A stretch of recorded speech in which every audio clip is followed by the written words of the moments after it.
E aí, povo, tudo bem? Vejam, eu fiquei devendo desde o semestre anterior uma aula de magnetismo e corrente alternada. No momento que eu deveria ter feito isso daí para revisar, eu não estava exatamente pronto para fazer essa aula, mas agora eu tô. E eu vou ter que fazer dois vídeos, um de magnetismo, né, tudo concentrado aqui nessa parte de magnetismo, e a outra a gente vai ter corrente alternada, indutores e circuitos de corrente alternada. Né, porque corrente alternada é um assunto que você tem que dar uma atenção especial só para ele. Né, que tem a parte de corrente alternada, gerador alternado, funções ondulatórias, indutor, você tem aí reatâncias, impedância e outros parâmetros aí específicos desses circuitos. Para começar a nossa conversa de hoje, né, sobre magnetismo, eu fiquei devendo isso daí, obviamente, e depois de alguns poucos, mas muitos problemas técnicos em relação ao software, eu deveria ter postado esse vídeo ontem, mas consegui resolver hoje e eu estou fazendo isso hoje para vocês. E vamos lá. O assunto da gente aqui nessa aula é magnetismo. E vamos começar logo desmistificando a diferença fundamental entre magnetismo e eletricidade. Eles são duas propriedades inerentes da matéria, mas são totalmente diferentes, certo? E elas têm, obviamente, relação uma com a outra, né? Que vem aquela história das ondas eletromagnéticas de que um campo magnético gera um campo elétrico, um campo elétrico gera um campo magnético. Sim, elas têm relação, só que eu quero que você olhe para elas isoladamente, como duas coisas distintas. Veja só. O campo magnético e a força magnética associada, ela é dinâmica. Não existe, né, campo magnético gerado por uma carga se ela não estiver em movimento. Então, a origem do campo magnético, da influência magnética gerada por uma carga, um elétron, por exemplo, ela tem que ser dinâmica, ele tem que estar em movimento. O spin, por exemplo, né, o número quântico de spin e a propriedade de spin da mecânica quântica, ela advém do que? Do movimento do elétron em torno do seu próprio eixo. E ela gera, portanto, propriedades magnéticas. Dessa forma, não vai ter um campo gerado pela carga, né, pela carga pontual, se você não tiver cargas em movimento. Certo? Já a força elétrica, que tem relação com o campo elétrico, ela é estática. O que isso quer dizer? Se você deixar uma esfera carregada eletricamente negativa ou positiva, ela vai estar lá. Não vai estar gerando campo magnético muito influente, né, já que ela não está em movimento, mas ela simplesmente está lá. Então, a origem da força elétrica ela pode ser estática, mas a da magnética ela é puramente dinâmica. E veja só, as propriedades elétricas elas advêm de desequilíbrio de cargas. Se você tiver uma esfera metálica carregada com mais cargas negativas, ela obviamente vai ter uma força elétrica, né, típica e resultante. Já o magnetismo é diferente. Ele é um estado típico da matéria. Ou seja, ele pode estar em equilíbrio, em desequilíbrio, não foda-se que for, em relação às cargas. Mas o fato é, magnetismo ele é uma característica inerente da matéria. Porque todo material é magnético. Isso é fato. Alguns se comportam de um jeito, outros de outro, mas todo material é magnético. Alguns mais, outros menos. Outros atraem, outros repulsam, outros não fazem porra nenhuma. Mas o fato é, toda matéria tem característica magnética e elétrica. Sendo que é típico, certo? E é fundamental ser magnética. E que a expressão elétrica ela é mais influente quando você tem principalmente um desequilíbrio de cargas. Certo? Mas o fato é, as duas coisas elas têm relação entre si. Né? O magnetismo e a eletricidade têm relação entre si, mas são diferentes. São coisas fundamentais, mas diferentes. E aqui, para você ver, ó, você tem aqui um movimento de cargas por um fio condutor passando corrente e ele vai gerar o quê? Seu próprio campo magnético aqui em volta. Aqui eu já tenho uma esfera que ela está eletricamente carregada, ela está, né, foram retirados seus elétrons e ela está aí emanando entre aspas, um campo elétrico resultante. Para você ver, né, a origem de um campo magnético ela é dinâmica, vem de movimento, e a de um campo elétrico ela pode ser, né, estática. E vamos lá, eu vou apresentar todos os conceitos de magnetismo, né, envolvendo correntes, fios e etc. Essa aula aqui é todinha sobre magnetismo e eu não vou deduzir fórmula nenhuma, eu vou só apresentar os conceitos para você entender bem o que é que está acontecendo. Para começar, a gente vai falar sobre cargas imersas em um campo magnético B. Por quê? Porque, veja só, existe uma diferença muito grande entre você considerar situações na qual uma carga gera campo elétrico, o fio condutor gera o seu campo elétrico, e outra quando você pega uma carga, ela pode ter sim o seu campo, ou elétrico, perdão. No caso, cargas em movimento em um campo magnético que não foi criado por elas. É exterior, veio de qualquer outra coisa, mas não me interessa por isso, só me importa que ele está lá. E não foi a carga que eu estou jogando lá, naquele campo que eu estou considerando. Certo? Tem uma diferença entre você ter problemas e situações em que a carga, ou o fio, ou a corrente, etc., ele gera o seu próprio campo magnético, influencia o espaço ao redor, e outra é quando você tem uma carga que ela pode ter sim seu campo magnético fraco, a gente considera insanamente fraco em relação ao quê? Ao campo magnético exterior a ela. Ou seja, que ela não criou, veio de qualquer outro lugar do mundo, mas não foi ela que criou. Né? Por exemplo, o campo magnético da Terra. Ele está presente em todo lugar. Ou, sei lá, você bota dentro de uma máquina eu esqueci o nome agora, mas um ultrassom, né, que sujeita a um campo magnético. Mas vamos lá, essa primeira parte é cargas imersas em um campo magnético. Essa aqui é a famosa equação do QVB, né, que é a regra da mão esquerda, força, campo e velocidade. E você vai formar o quê? Uma tríade de eixos, em que você vai ter sempre essa disposição aqui, ó, que segue a regra da mão direita. Então, força, campo, velocidade. Aí vai formar isso aqui, ó. E você vai sempre ficar fazendo isso para adequar os problemas, então você tem que se acostumar a fazer a posição desses dedos. É a vida. E veja só, tem duas equações aqui e para que cada uma serve. Essa aqui, ela calcula a força magnética como um vetor. Isso aqui é o produto vetorial. Quando eu tenho dois vetores num plano e eu faço o produto vetorial, surge um terceiro. Então, a força magnética ela é tão intensa quanto o produto vetorial da velocidade pelo campo e tão intensa quanto for o quê? A carga envolvida. Certo? Esse B é do campo magnético. O V é a velocidade, que essa carga ela está se deslocando. E essa fórmula aqui é o módulo da nossa força magnética.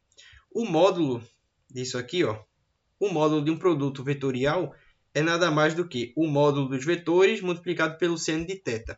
Θ é o ângulo de amplitude entre que? O campo e a velocidade que ela se encontra.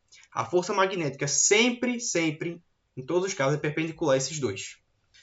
Contudo, eles podem ter uma amplitude entre eles, certo? Para você resolver isso aqui, que é o produto vetorial, você vai fazer a famosa determinante IJK. As componentes da velocidade e as componentes do campo e resolver essa determinante, né? Fazendo a regra de Sarri. Eu gosto de fazer por ela, tá? Que é fazendo as diagonais, o produto se não me engano, é o produto dos elementos na diagonal principal, menos o produto dos elementos nas diagonais secundárias. E você vai fazendo aí para resolver o problema. Isso aqui você viu no ensino médio, não tem segredo nenhum. Eu vou só revisar. Esse aqui também. Esse aqui você viu no seu ensino médio. Esse aqui é uma força magnética que um fio condutor sofre imerso em um campo magnético, que não foi ele que criou, tá? Então você tem aqui o B vezes L vetorial.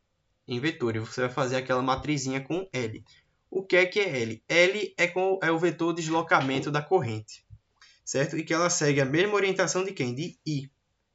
Então, a força magnética atuante em um fio condutor imerso em um campo é tão intensa quanto o produto vetorial do sentido do comprimento do fio vezes o campo e tão intenso quanto o quê? A intensidade de corrente. Se você tiver um fio cheio de ondulações, por que é que I, a corrente elétrica, é um vetor, mas aqui ele está como escalar? Porque, veja só, o fio ele pode ter tantas ondulações quanto for. E vai mudar constantemente de direção. certo? Mas o fato é, L, que é o comprimento do fio, ele vai ter, obviamente, um vetor de deslocamento resultante, daqui para cá, certo? Então, é por isso que a gente considera que I deve ser um escalar.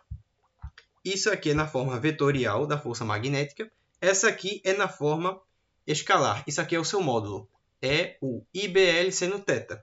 Esse BL seno θ vem daqui, que é o módulo de um produto vetorial. Isso é de ensino médio também. Agora, isso aqui é novo. O que diabo é isso aqui? Veja só. Isso aqui é uma espira quadrada. Eu peguei um fio, certo? Um arame, e fiz ele no formato de um retângulo, como está mostrado aqui. E injetei uma corrente que está passando nesse sentido aí que você está vendo aí pelas setinhas. Eu tenho aqui uma corrente I, certo? E o que é isso aqui? Veja só. Essa espira ela vai sofrer um torque ou momento de uma força. Ela vai rotacionar em torno de um eixo. Como ela está pendurada por um arame aqui, um teto, o que é que vai fazer? Ela vai rotacionar em torno desse eixo que é o arame. E aí nós temos aqui tal, que é para o torque. Isso aqui é μ, a gente chama de momento de polo. Ele é o resultado do vetor área, certo? Que ele aponta sempre para cá, para fora ou para uma direção estabelecida, vezes o produto da corrente vezes n vezes espiras. Quantas voltas eu der. Se eu formar uma bobina de 100 espiras, eu vou ter 100 vezes a intensidade de que uma sozinha faria. Certo? E o torque é um produto vetorial. Por quê? Você tem aqui o vetor, no caso eu tenho que apontar para você. Né? Eu tenho o vetor de polo, que ele está apontando para cá. O campo está vindo para cá. E o que acontece? Quando eu faço produto vetorial, eu gero um terceiro vetor para cima. E é o torque. Né? O torque ele aponta para cima e o sentido de rotação é dado pela regra da mão direita. Então, essa espira ela vai rotacionar. Para você entender um pouco mais de onde é que vem as expressões, se eu pegar e analisar onde estão as forças magnéticas envolvidas aqui nessa espira rotacionando.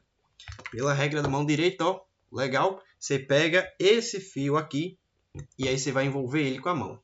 Você vê que ele está para cá e pela regra da mão esquerda, ó, força, campo, velocidade. Velocidade está para cima, o campo ele está... Calma. Força, campo, velocidade. A velocidade está para cima, o campo está para cá. Existe uma força, né, que ela está no seu caso aí, no meu caso, ela está entrando no plano, ela está para cá. Se eu olhar para esse aqui de cima, ó, força, campo, velocidade, velocidade está para cá, o campo, calma, ele está para cá, o campo está para cá. Eu tenho aqui, ó, só um momento, calma, está meio confuso aqui. Força, campo, está para cá, velocidade. No caso, força, campo, velocidade. O sentido da corrente está para cá e o campo ele está para... Ué, tem uma força aqui que ela está atuando, só não estou conseguindo identificar. Força, campo, velocidade. A corrente ela está vindo para cá, certo? O campo ele está em sentido contrário, no caso ele está para cá, nessa amplitude. E eu tenho a força que ela está entrando também, né? No caso, nessa parte de cima. Bem, se eu inverter o sentido da corrente, nessa parte aqui, nesse trecho, o sentido da força inverte. Então, tem uma força que está saindo do papel aqui. E a mesma coisa para cá, ó. Inverti e veio para cá. Pronto. Destaquei todas as forças. Essas duas que estão em cima, uma está empurrando para cá, outra está vindo para cá. Tem sentidos contrários assim, ó. Só que o fato é, o eixo não é esse, é esse. Ele vai rotacionar nesse eixo aqui e não nesse. Então, essa espira está travada. Essas duas forças aqui não têm atuação para rotacionar. Então, essas duas forças magnéticas é que vão gerar o meu momento para essa espira rotacionar.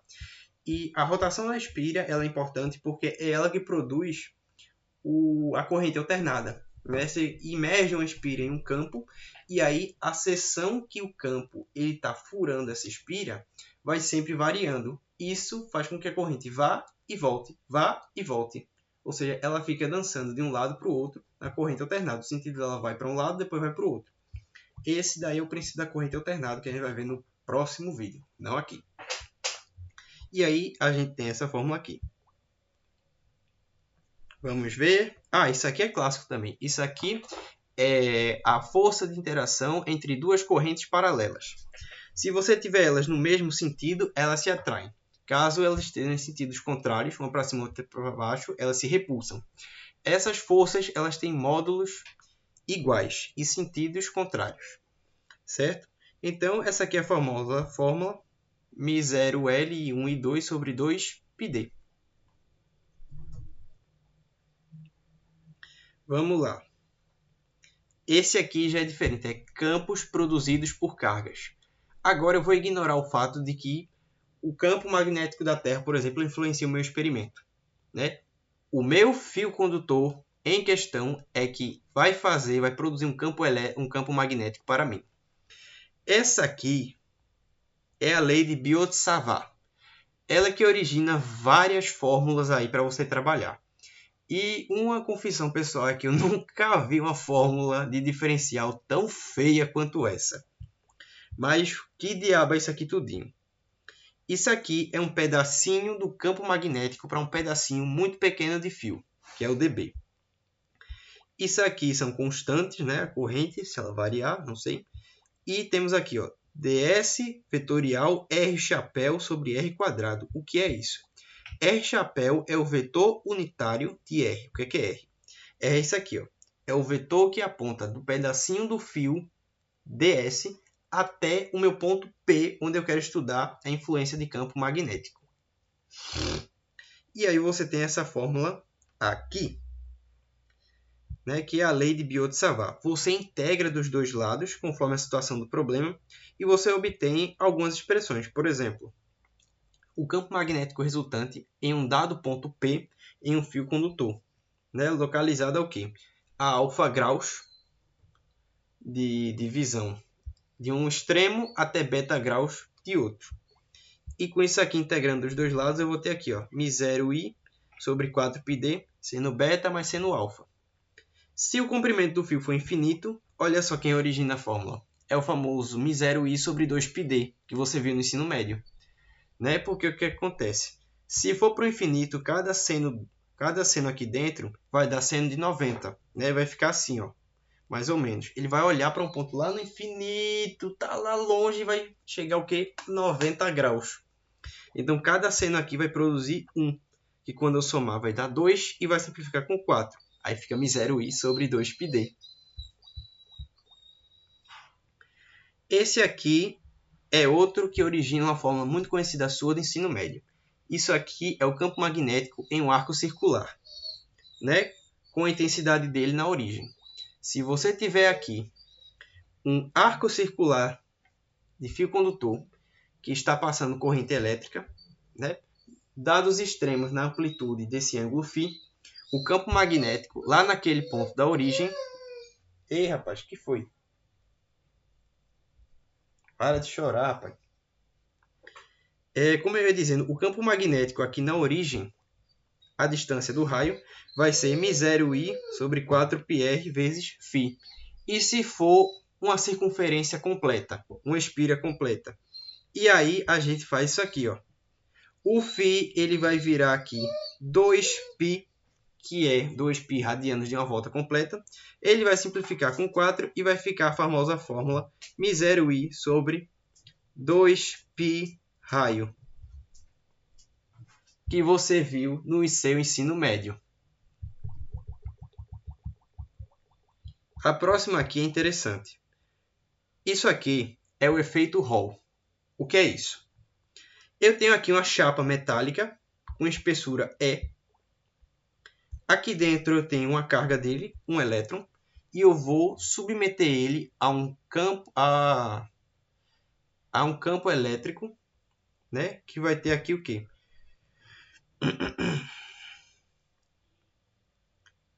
Você vai ter aqui dois terminais carregados. Eu vou carregar a placa em cima, positivamente, e embaixo, negativamente. Eu vou submeter ela a um campo elétrico, de cima para baixo da sua espessura. E ela vai estar imersa em um campo magnético. O que é que vai acontecer? Lá dentro, se eu analisar, eu tenho força, campo, velocidade. O campo está para cá, a velocidade vai estar para cá. Eu vou ter o quê? Vou ter uma força magnética para baixo, atuando sobre essa carga. Vou ter aqui uma força magnética sobre ele. E se eu analisar pelo campo elétrico, vai ter uma força elétrica puxando para cima. Isso aqui vai resultar em uma situação de equilíbrio, certo? E o que acontece? Força, campo, velocidade vai fazer com que a carga se desloque em velocidade constante. Então você vai ter um fluxo de elétrons dentro da placa, simplesmente o quê? Induzindo nela, imergindo ela num campo magnético e um campo elétrico. E aí, essa diferença potencial que surge dos elétrons de um extremo da placa para o outro é o que a gente chama de DDP Hall, ou potencial Hall. Potencial Hall é isso aqui. É a velocidade vezes o produto da espessura da placa vezes o campo. E temos também o campo elétrico de intensidade Hall, que é V, que é a velocidade, vezes B, que é o campo magnético. Essa aqui é interessante. Isso aqui é a irmã magnética da lei de Gauss. Essa aqui é a lei de Ampère. A lei de Ampère diz o seguinte. É uma integral de linha que ela relaciona o vetor campo magnético resultante e o vetor comprimento da minha amperiana. A minha amperiana ela é um circuito fechado que eu vou fazer em volta do quê? De todos os meus fios condutores de corrente. Eu tenho aqui correntes que estão saindo do papel, né? No seu caso, estão saindo aí para você, e outras que estão entrando no papel. E eu vou envolver todos esses fios condutores com um contorno chamado de amperiana. Essa aqui é a disposição do vetor ds com o vetor campo magnético, certo? E aí a gente tem a disposição de que o campo magnético resultante que entra aqui tem que ser o somatório vetorial dos campos magnéticos produzidos por cada uma. E a corrente elétrica resultante é o somatório vetorial resultante de todas as correntes. E aí ela gera isso aqui. A integral de linha do campo ds vai dar o quê? μ0 vezes I resultante. Essa é a lei de Ampère. Para você entender qual é a diferença da lei de Gauss e da lei de Ampère, tem uma comparação aqui. A lei de Gauss ela relaciona aqui o campo elétrico com a superfície. Se não me engano, isso aqui dá Qzão sobre ε0. Esse aqui dá μ0I vezes a corrente. A gaussiana ela é uma superfície, certo? Envolvente do, sei lá, da esfera, do cilindro que você está calculando. Ela é uma superfície. A amperiana é um contorno. Isso aqui tem dimensão 2, que é uma superfície. 2, que é uma superfície. Isso aqui tem dimensão 1, que é um contorno. Normalmente as amperianas que a gente fizer vai ser com um círculo.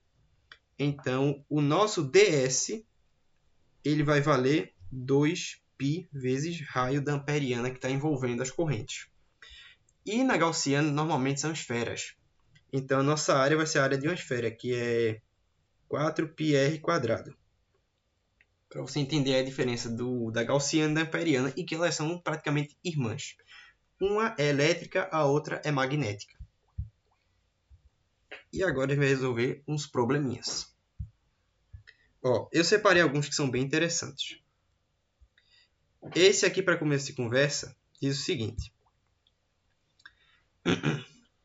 Dado um elétron que ele está se movendo com velocidade conforme o vetor V, imerso em um campo magnético dado por este vetor, qual o módulo da força magnética que atua sobre ele imerso? Isso aqui, a gente vai aplicar a fórmula. É um elétron. A gente vai admitir a carga elementar dele, que eu não vou colocar nos cálculos para fazer o produto. Eu vou deixar implícito. Vamos lá. A gente sabe... Deixa eu só ajustar aqui a minha caneta para eu escrever melhor. Beleza. A gente sabe aqui, está um pouco grossa essa linha. Beleza. A gente sabe que aqui que a força magnética ela é a carga multiplicado pelo vetorial campo velocidade. A gente pode fazer de duas formas. Como eu não sei qual é o seno entre o ângulo de V e B, eu vou fazer pela matriz, né, pela determinante. Então, o que é que a gente faz? A gente faz o famoso I, J, K e insere aqui as componentes. As componentes de V são 2, menos 4 e 1. E as componentes de B são 1, 2 e menos 1. Basta a gente resolver. Fazendo aqui essa determinante, eu venho para cá, eu tenho 4i. 4i. Para cá eu tenho 1j mais 1j. Nossa, esse j ficou horroroso. 1j mais 4k.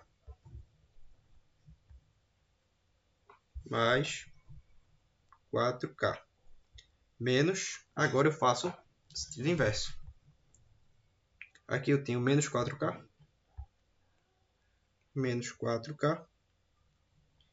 Para cá eu tenho 2i. 2 unidades de i. E para cá, deixa eu ver, qual é o último? Menos 1 e menos 2j. Menos 2j. Essa conta aqui ela vai dar, vamos ver, 4i mais 1j mais 4k mais 4k, que eu vou inverter os sinais, menos 2i mais 2j. Isso aqui vai me dar, ó, 4i menos 2i vai dar 2i. 1j mais 2j, 3j. E vamos ver aqui, 4k mais 4k dá 8k. Esse aqui é o produto vetorial, tá? E aí a gente vai multiplicar pela carga. Então eu tenho aqui que minha força magnética como vetor, ela é a carga do elétron vezes 2i mais 3j mais 8k. Só que ele quer o módulo. O módulo de um vetor vai ser cada componente ao quadrado e eu vou tirar a raiz. Ela vai ficar de fora, porque é a mesma coisa que eu botar ela lá dentro da raiz, depois tirar. Então, para finalizar aqui nosso problema, nossa força magnética em módulo vai ser E vezes cada 1 ao quadrado. Lembrando que cada vetor unitário ao quadrado vale 1. Então, eu vou ter aqui, ó, extraído da raiz, 2 ao quadrado dá 4, 3 ao quadrado dá 9, 8 ao quadrado dá 64. Isso aqui vai dar a carga elementar do elétron vezes raiz. 4 e 9 dá 13, mais 64, que dá aqui E vezes 13 e 64 vai dar 77. Raiz de 77 newtons. Tá aqui. Eu não vou simplificar, tá? O próximo problema, ele envolve ainda cargas imersas em campo magnético. Aqui eu tenho uma linha de transmissão, dessas que tem nos postes lá em cima, e que ela está submetida ao campo magnético da Terra. Nela passa uma corrente de 2,2 kA. Ele pergunta qual a força magnética, o módulo da força magnética, que está atuando sobre a linha de transmissão. Essa aqui a gente vai utilizar aquela formulazinha, que é o força magnética, né, em módulo, vai ser BLI, o bio, seno θ, já que é em módulo, vezes seno θ. O θ eu tenho. O campo ele está entrando assim, ó. Ele está seccionando a corrente em 60 graus. Então, o módulo da minha força magnética aqui, ele vai dar a intensidade do campo, que é 5 vezes 10 a menos 5 Tesla, corrente 2,2 kA, então 2,2 kg é a dimensão 10 ao cubo. O comprimento disso aqui, ele não foi dito, eu esqueci de anotar, mas é de 1 quilômetro. Não é 1 quilômetro não, é 500 metros. Eu esqueci de anotar, mas são 500 metros de linha de extensão. Então, a distância aqui ó, vai ser de 500 metros.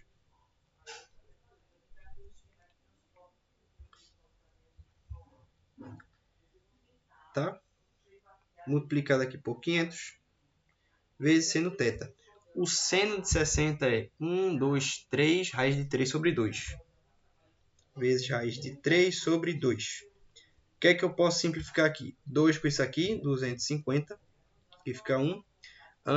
O que é que mais eu posso fazer aqui? Esse com esse aqui vai ficar 10 a menos 2. Por enquanto é só. 5 vezes 2,2 vai dar 10. Vai dar 10 vezes... dá 11, né? Deixa eu ver. 22 vezes 5 dá 2 vezes 5, 10 vai 1. 5 vezes 2 dá 10, 11 e uma vírgula dá 11. Que vai dar 11 vezes 10 a menos 3 vezes... aliás, 10 a menos 2 vezes 250 raiz de 3. Isso aqui vai dar 11 vezes 250. Eu vou fazer o seguinte, vou cortar um desse aqui com um desse aqui, vai ficar a menos 1. E a gente tem 11 vezes 25. Se não me engano, essas contas com 11 dá 275. Se não me falha a memória. Caso não, eu vou verificar aqui. São 25 vezes 11, a gente 275. A gente soma os dois dígitos. Aqui vai dar 275 raiz de 3 vezes 10 a menos 1. Ou, se você preferir, aqui, ó, vai dar 27,5 raiz de 3 newtons. É um valor grande para uma força magnética, que normalmente é fraca. Sim, eu concordo. Mas isso é como se fosse um somatório de todas as forças pequenininhas, né, que elas vão sendo feitas ao longo de 500 metros. Então, se a gente dividisse isso daí pelos 500 metros de transmissão, a qual eu tinha multiplicado, daria um valor muito pequeno, que esse seria o valor pontual da força atuando no pedacinho de fio. Esse próximo aqui, ele é o torque sobre a espira. Eu tenho aqui uma espira imersa em um campo magnético. Ela tem 100 voltas, tem área de 0,2 metros quadrados. Ela está a 30 graus em relação ao eixo X, num campo de 0,8 Tesla e passando a corrente de 1,2 amperes. Qual é o torque atuante sobre a espira e para onde ela gira? Vamos lá. Se eu fizer a famosa força, campo, velocidade, o campo está para cá, a velocidade ela está para cá. Então, supostamente teria uma força para cá, né? Força, campo, velocidade para cá. Tem uma força para cima aqui. E aqui tem a força para cima. Nesse trecho aqui, força, campo, velocidade, campo está para cá, velocidade para cá. Eu tenho uma força para onde? No meu caso aqui, ela está para fora, né? Está para fora aqui. Ela gira para cá. Nesse de baixo, como invertiu o sentido da corrente, essa aqui vai para baixo. E essa aqui inverteu e vai para cá. Então ela gira nesse sentido aqui. O giro dela é assim. Agora falta o torque. O torque sobre uma espira, ele é o produto vetorial do momento de polo vezes o campo magnético. O momento de polo ele é dado por n vezes I vezes vetor área. Muito bem. Mas aí é que tá. Eu tenho a corrente, eu tenho as espiras, falta o meu vetor área. Meu vetor área, eu tenho aqui a intensidade dele, falta eu dizer qual é o sentido. Veja só, eu tenho a inconveniência de estar 30 graus deslocado. O que é que eu vou fazer? Eu vou pegar o sistema e jogar ele 30 graus para cá, né? Eu vou pegar o X e jogar para cá para ele ficar alinhado com isso aqui. E o campo magnético, obviamente, ele vai 30 graus para cá. Se eu puxo ele assim, ele estava assim, alinhado com o X, eu vou puxar o eixo, ele vai vir junto, ele vai dar 30 graus para mim. Então eu posso admitir o vetor área como perfeitamente lá no eixo. Vamos lá. Então, meu momento, eu não sei qual é a intensidade. Eu vou pegar somente o quê? Vou pegar somente o módulo. Ele perguntou é o módulo. Eu já sei como é o torque, né? O torque ele está para baixo. Porque você vai ter aqui o momento de polo para fora alinhado com a área da espira, o campo magnético para cá, e ele vai estar para baixo. Ele vai, aliás, para baixo. Ela vai girar nesse sentido aqui, ele vai estar para baixo. Então aqui o meu Mi, ele vale o quê? 100 espiras vezes 1,2 amperes vezes a área, que dá 0,12. Opa! Não era para você fazer isso, só um momento.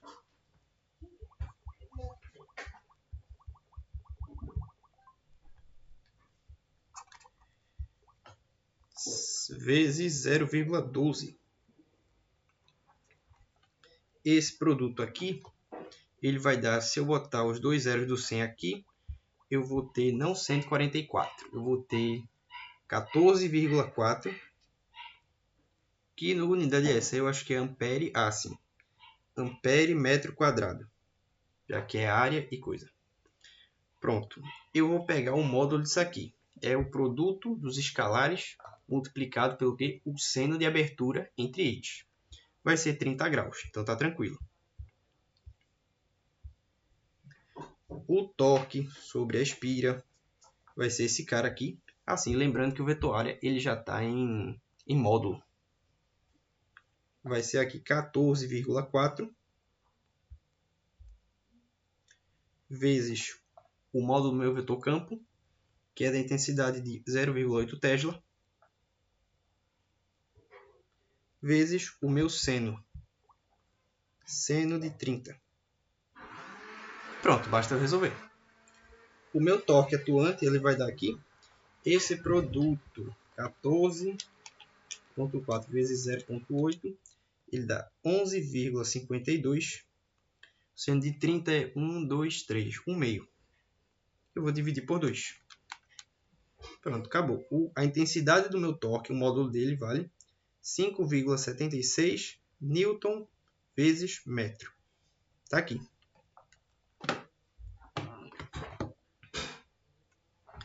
Esse próximo, ele é interessante. Ele é uma aplicação bem voada assim. Você tem aqui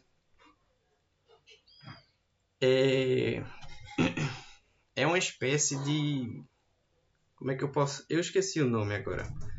É uma espécie de bombeamento de sangue por uma máquina. E que por questões de simplicidade, ele vai ser retangular, vai ser quadrado. Né? Isso aqui em rosa é uma parte do fluido sanguíneo. E que você vai submeter ele a um campo magnético B. E que ele vai, de alguma forma, ter alguma densidade de corrente no sangue. Sim. O sangue ele tem certas partículas que são carregadas. O que é que vai acontecer? Você vai submeter um campo magnético a ele e certas partículas elas vão sofrer influência disso. Ele tem imerso também no campo magnético aqui, né? Você vai ter dois terminais, um positivo e um negativo, que vão influenciar. E a pergunta aqui é o seguinte: o que é que está acontecendo para existir uma força, né? Existir o deslocamento desse sangue por conta do campo magnético, e mostre que a pressão ela vale a expressão. O aumento de pressão do sangue vale a expressão. Pressão vale JLB. Para L sendo o quê? Esse pedaço aqui de comprimento. Primeiro, eu tenho aqui o quê? Eu tenho um material carregado, submetido a terminais com ADDP e imerso num campo magnético. Ele está sofrendo o efeito Hall. Certo? Então você tem aqui que esse pedaço aqui, esse trecho de volume do sangue, ele está sendo impulsionado por uma certa velocidade V resultante do campo magnético. Esse aqui ele está sofrendo o efeito Hall. E para a gente provar isso aqui, a gente precisa do seguinte: esse J é densidade de corrente. J é I sobre área. Como é que eu provo isso? Bem, pressão, eu vou separar as fórmulas aqui. Pressão, eu sei muito bem que é o quê? Força sobre área. Qual é a força atuante aí sobre esse pequeno volume de sangue? Ele vai estar sob influência de uma força magnética. Porque, tipo assim, o fluido do sangue, nessas paredes do tubo, vai sofrer um aumento de pressão porque vai ter uma parte de força elétrica puxando ele para cima, outra parte puxando para baixo da magnética. Ele vai gerar atrito com essas paredes do tubo. O que vai aumentar o quê? A pressão. A força que a gente está considerando, é de maior intensidade magnética do que elétrica. No enunciado do problema se diz isso daí. E com isso, o que é que eu tenho? Eu tenho que, como é que ele se comporta? Eu não sei qual é a carga do sangue. Mas, eu sei que isso aqui se comporta como um fio condutor. E a força magnética atuante sobre um fio condutor é B, L grande, que é o trecho que eu quero saber ali, vezes a corrente. O seno θ não entra porque a corrente e o campo estão perpendiculares a 90 graus. Então, o seno de θ, seno de 90 é 1. Beleza. Eu tenho essas fórmulas aqui. A minha pressão, ela vai ser o que? A força. B vezes L vezes I sobre a área. Área A, né? Que é essa seção transversal aqui. Vamos lá. Eu preciso inserir esse J para chegar nessa expressão de alguma forma aqui. Eu tenho I ali. Eu vou isolar o I. Jogando o I nessa expressão, eu vou ter B, L, quem é I? I é o produto J vezes A. J, A, dividido por A. Que simplificando eu vou ter o quê? A com A. E eu mostro aqui que a pressão... ela é igual a B, que é o campo, L, que é o comprimento daquela seção, e J, que é a densidade de corrente naquele trecho de sangue. Provamos aqui. Esse aqui é interessante. Ele diz assim: um fio retilíneo muito longo é remissão, a gente fala que é infinito na física. Um fio condutor muito longo, ele faz aqui uma volta com um raio de 15 centímetros. E ele pergunta qual é a intensidade do campo magnético neste ponto P. Aqui a gente tem dois componentes. Tem um fio e aqui a gente tem uma espira. Cada um vai gerar um campo magnético e que, portanto, a gente vai somar os resultantes para saber qual é a intensidade dele lá. A saber, será que a corrente está indo no mesmo sentido para gerar campos magnéticos, vetores campos magnéticos no mesmo sentido? Se eu usar a regra da mão direita sobre o fio, ele está vindo para cá, eu vou ter campo entrando. Se ele passa lá pela espira, ele vai fazer esse contorno aqui e vai entrar também. Então, eu vou somar os vetores campos. Ambos os vetores produzidos pelo fio e pela espira, eles são entrando assim, ó. Então, vou somar. O primeiro campo produzido pelo fio, campo magnético produzido por um fio retilíneo muito longo, se não me falha a memória, é μ0I sobre 2πt. Deixa eu dar uma olhada no formulário. Para um fio longo, esse aqui não serve, porque tem que ser para um fio que ele seja finito. O que me interessa é esse aqui. Para um fio muito longo, que o comprimento tende ao infinito, é isso aqui, μ0I sobre 2πd. Excelente. Esse aqui é o campo 1, gerado pelo fio. Eu vou deixar ele aqui por enquanto. E o campo 2, gerado ali pela bobina, ele vai ser μ0I sobre 2π raio também. Deixa eu verificar o formulário. É o mesmo caso para um arco circular de fio. Isso aqui. Né? Como é 2π, é uma volta completa que ele vai dar, vai ficar a mesma coisa. Vamos verificar aqui como é que fica o problema. Ele vale μ0I sobre 2π raio. Excelente. E ele vai ser a soma, já que os dois estão na mesma direção. Então, eu tenho aqui que o campo resultante, BR, vai ser o quê? BI mais B2. B1 mais B2. Que vale o quê? O que está em evidência? μ0I sobre 2π. É um termo comum. Somado a 1 sobre D mais 1 sobre R. E a gente observa o quê? Que tanto o D, que é a distância que está do fio, quanto o R, que é o raio, são o quê? 15 centímetros. Eles são iguais. Então, a gente vai ter que o nosso campo resultante ele vai valer aqui μ0 i é 1 ampere. Vou deixar aqui. 2π vezes, como são iguais, ó, 2 vezes 10, na verdade é 15, vezes 10 a menos 2 centímetros. Esse 2 ele some com esse 2. E aí eu tenho que o campo resultante ele vale μ0 π vezes 100, que esse cara vem para cima, sobre 15. Simplificando aqui, ó, por 5, aqui eu vou ter 20, se não me engano. E por 5 aqui eu vou ter 3.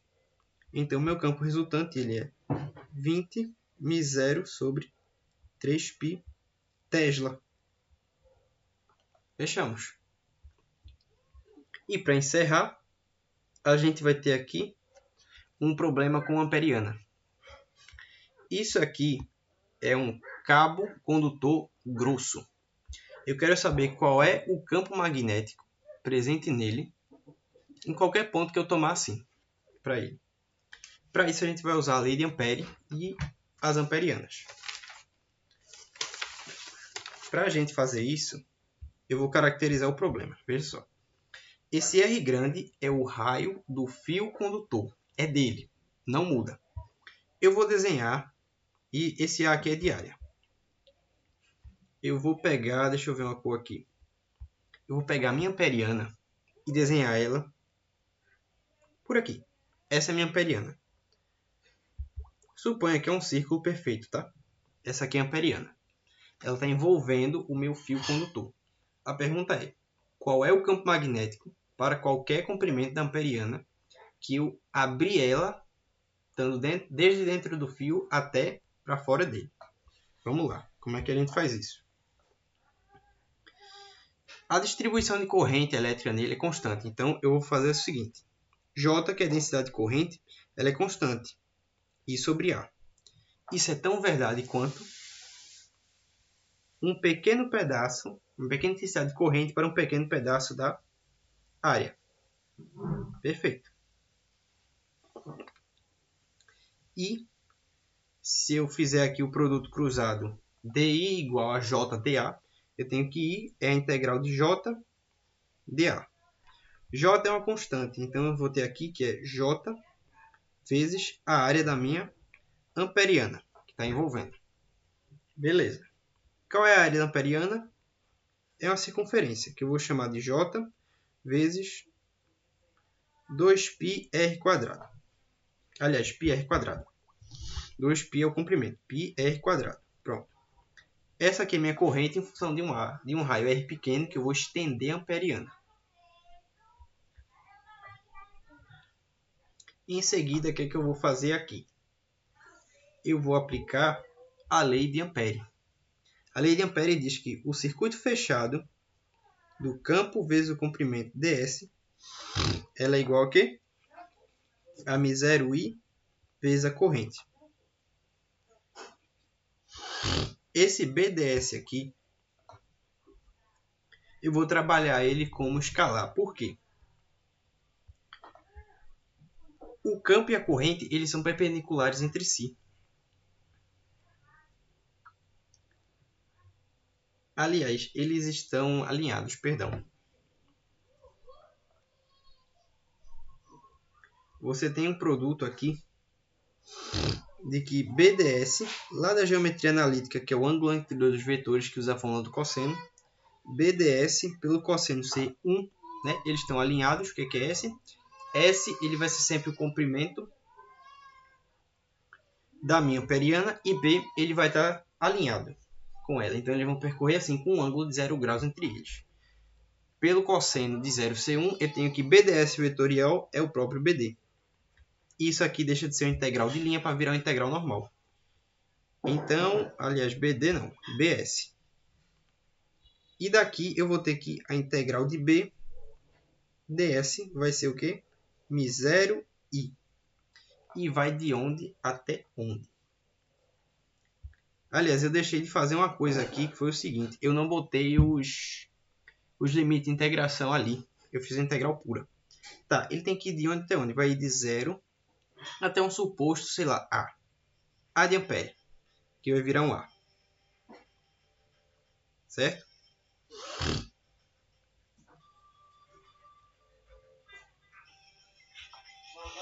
Aliás, eu fiz uma besteira aqui. Foi o seguinte. Eu esqueci de pegar quem é a área. Então vamos lá. É a integral de 0 até A de J dA. Quem é dA? O diferencial dA, ele é nada mais do que 2πr dr. Dessa forma, eu vou ter aqui que a corrente ela é integral de 0 até A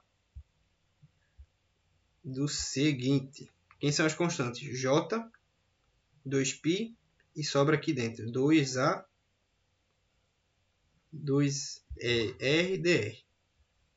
Integrando aqui, eu vou ter que é J, 2π vezes 1 meio de R quadrado, que vai de 0 até A. Que é o comprimento da extensão da minha amperiana. Esse some com esse. E eu vou ter finalmente que a minha corrente, ele vai ficar aqui, ó, é J, π, e aí eu vou ter a extensão da minha amperiana, que apenas é A quadrado. Beleza. Daqui, continuando, eu pego o campo. Isso aqui vai dar o próprio BS, né? Porque B é uma constante, o campo magnético é constante. S ele vai ser o resultado da minha integral, que vai de onde? De 0 até S. E ele vai ser igual a μ0 I. O I eu já tenho, é Jπ a quadrado. Jπ a quadrado. O comprimento total da minha amperiana, que eu vou percorrer todo o percurso, ele vai dar aqui, ó, 2πa. A é a extensão, o tamanho da minha amperiana.